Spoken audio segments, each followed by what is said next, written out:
Laptops are great. I think we can all agree on that. It allows us to do things like play Football Manager in bed or even on the toilet. But no one wants to be caught short with a bad laptop.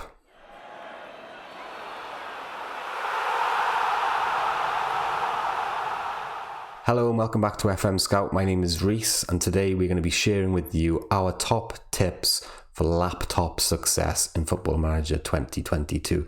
So whether you're worried that your system won't play the new game, or even if you're in the market for a new machine, we've got you covered. So don't forget to hit the like button, hit subscribe if you're new, and let me talk about system requirements.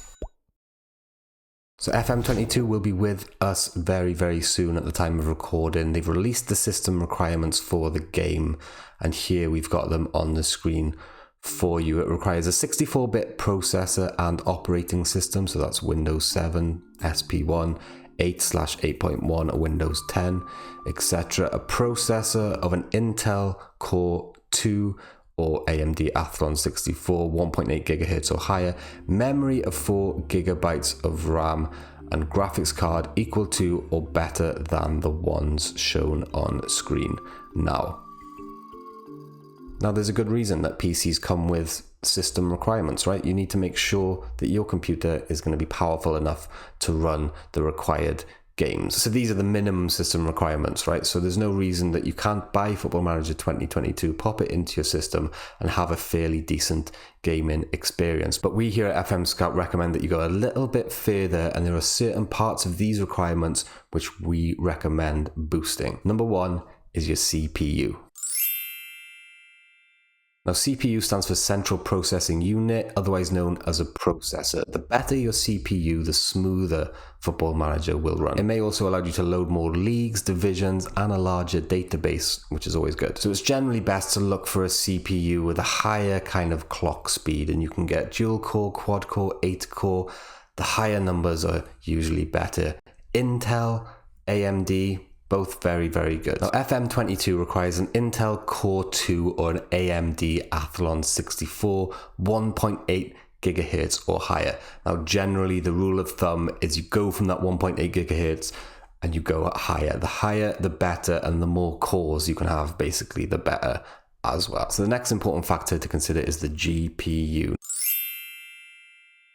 Now, that is the graphics card, right? And you may think that Football Manager is a game that doesn't actually require much graphics. And generally it doesn't, unless you're focused on watching 3D match play, for example, and seeing kind of highlights of your team celebrating.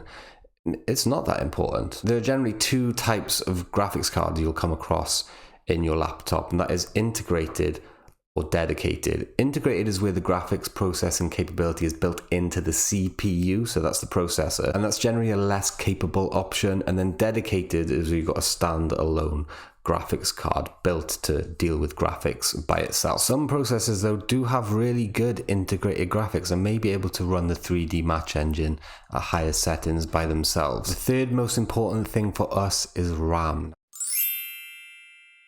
Now, RAM stands for Random Access Memory. I think I've got that right. The more RAM you have, the more smoothly the computer operates when you have multiple programs open, like playing FM, watching Netflix, editing music and videos, etc., all at the same time. More RAM will mean better performance across those tasks. And having more RAM allows some parts of FM to transition faster and generally will offer a more smooth playing experience. So while it is important to kind of focus on some of these settings, getting them as high as you can, you also want to stay within a budget, right? Especially if you're buying a new laptop. These can get really, really expensive.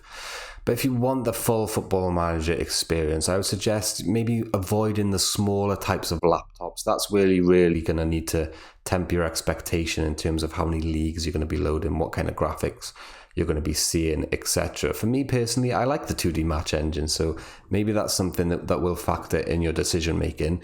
But listen, if you want the full fat FM experience, definitely avoid the smaller laptops if possible. Even consider investing in a desktop setup if that's something that is feasible for your kind of lifestyle. If you want to delve a little bit deeper and get some more details into specifics, there are 2 really good articles which I'll recommend over on FM Scout. I'll link them in the video description. Number 1 is the FM21 performance benchmarking. Now this will change a little bit for FM22, and I'm sure the guys have got an updated version coming. But we've actually catalogued performance of all these different machines on a spreadsheet, and you can download that spreadsheet as well. The next is the laptop buying guide over on FM Scout. It goes into a little bit more detail in terms of numbers around processors and RAM, etc. So listen, if you have enjoyed the video today, please hit the like button, hit subscribe if you're new. Plenty more content coming out leading up to FM22, and obviously once the game is out as well. Thanks for watching. See you soon.